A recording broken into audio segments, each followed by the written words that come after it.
ఐదేళ్ల విద్యుత్ రంగంలో జగన్ రెడ్డి చేసిన విధ్వంసం కరెక్ట్ చేసే బాధ్యత మాది. విద్యుత్ రంగాన్ని గాడిలో పెట్టాలంటే చాలా శ్రమ పడాలి. ప్రజలకు మంచి చేయడానికి కష్టపడతా. ప్రజలకు మాట ఇచ్చినట్టు కరెంటు ఛార్జీలు పెంచను, అవసరమైతే తగ్గిస్తా, నాణ్యమైన కరెంట్ ఇస్తాం. ఇప్పుడు ఒకసారి చూస్తే మొత్తం 1,29,503 కోట్ల రూపాయలు. ఇంకొక పక్క 25 ఏళ్ళు అయితే 62,000 కోట్లు.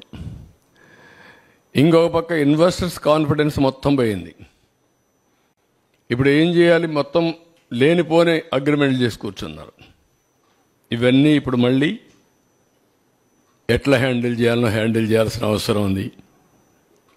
ఇప్పటి నుంచి సీరియస్గా ఆలోచిస్తున్నాం. పవర్ కట్స్ లేకుండా క్వాలిటీ పవర్ ఎట్టివ్వాలి, రిలయబుల్ ఎట్టివ్వాలి, అఫోర్డబుల్ రేట్స్ ఎట్ రావాలి. అదే సమయంలో ఎనర్జీ సెక్టర్ కూడా ర్యాపిడ్గా ట్రాన్స్ఫార్మ్ అవుతూ ఉంది. చాలా మార్పులు చేర్పులు వస్తున్నాయి, ఊహించిన పరిణామాలు వస్తున్నాయి.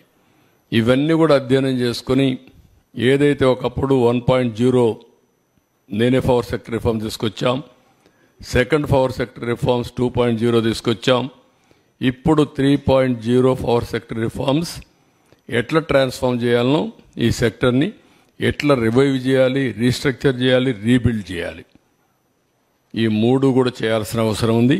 దానికోసం ఆలోచిస్తున్నాం. ఇది బిగ్గెస్ట్ ఎక్సర్సైజ్. నేను అందుకే చాలాసార్లు మీకు చెప్పాను, నా లైఫ్లో ఇలాంటి వ్యవస్థలు విధ్వంసమైన సందర్భం ఎప్పుడూ చూడలేదు. 4వసారి నేను ముఖ్యమంత్రి. 4వసారి ముఖ్యమంత్రి అయిన తర్వాత ఈ సెక్టరే ఒక ఎగ్జాంపుల్. 2014లో 22.5 మిలియన్ యూనిట్లు కరెంటు కొరత ఉంది. దాన్ని 3 నెలలు అధిగమించాను. అక్కడి నుంచి రిఫార్మ్ తీసుకొచ్చి రేట్లు పెంచకుండా నాణ్యమైన కరెంట్ ఇచ్చాం. అంత మునుపు 94-95 దేశమంతా ఉంది ఆ సమస్య, నాకు ఒక్కడికే కాదు. అప్పుడే పవర్ సెక్టర్ రిఫార్మ్స్ తీసుకొచ్చాం. 2004 కంతా పవర్ సర్ప్లస్ అచీవ్ చేశాం. ఈరోజు పరిస్థితి ఏంటంటే అప్పులు కట్టాలి, మళ్ళీ ఈ వ్యవస్థను ఘాట్లో పెట్టాలి, మళ్ళీ ప్రజలకు ఏదైతే హామీ ఇచ్చామో ఆ రిఫార్మ్ తీసుకొచ్చి భారం లేకుండా చేయాల్సిన బాధ్యత ఉంది. ఒక పక్క చూస్తే మోయలేనంత భారం, ఇంకొక పక్క చూస్తే మా మీద ఎక్కడ లేని అభిమానం. ఈ రెండు ఏ విధంగా ఆలోచించడమే కాకుండా ఏ విధంగా రివ్యూ చేయాలనో ప్రజలందరి సజెషన్స్ తీసుకుంటాం, ఆలోచనలు తీసుకుంటాం. ఎంత తొందరగా వీలైతే అంత తొందరగా ఈ వ్యవస్థను ఘాట్లో పెట్టడానికి ఎన్ని ప్రయత్నాలుంటే అన్ని ప్రయత్నాలు చేస్తాం. Very tight rope. ఒక పక్క ఇన్వెస్టర్స్ అన్నీ నేను క్యాన్సిల్ చేస్తే వాళ్ళు కోర్టు పోయి మళ్ళా తీసుకొస్తే ఇప్పుడు నేను కరెంటు వాడకుండా మళ్ళా వాళ్లకు నేను ఫిక్స్డ్ ఛార్జెస్ పే చేయాల్సి వస్తుంది. అవి ఏమున్నాయి, అగ్రిమెంట్ సెట్ చేశారు. ఇవన్నీ కూడా ఎగ్జామిన్ చేసి ఇంకా డెప్త్కు పోవాల్సిన అవసరం ఉంది.